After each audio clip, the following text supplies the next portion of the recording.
Your final project will be a grid drawing. You'll notice here two images that I have included, one of which is a single-inch square grid, the other is a cross grid. You won't have to use either of these images for your final project. You may choose to, but you won't need to. I just wanted to show you this as an example of the first step in the project. On your left is a 1-inch square grid. I measured in 1 inch at the bottom here, 1 inch, each inch I made a mark at the bottom and at the top. And then I did both sides, the left and right side, inch by inch, make a mark. Make sure you use a ruler to do this. Do the same thing on the other side. And then just connect the marks that you made to create what appears to be a grid. I used a ballpoint pen here.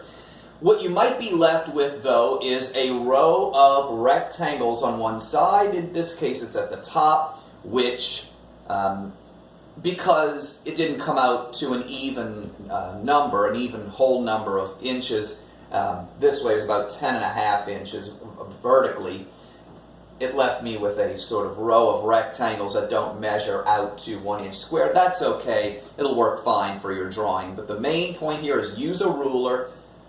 Mark off your inches, mark off your inches. Do the same thing on the left and right. And then using a ballpoint pen, create this grid using a straight edge, using that ruler to make a straight, perfect grid, or as close to perfect as you can get it. Make sure you choose a printout of a photograph that you don't mind marking on top of. You might not want to use that original photo of your parents' wedding. Now, on the right is a cross grid. Now this is a little bit simpler. I took a printout of a photograph. You may remember this bust of Apollo from class. I was able to use my ruler to determine where is the midpoint horizontally, halfway between here and here. Where is it? It's about here. And I did the same thing measuring at the top. Where is the midpoint vertically? It's about here. Where's the midpoint vertically here? I measured that off as well. The next thing I did was to create a line connecting corner to corner, so making more or less an X mark to begin.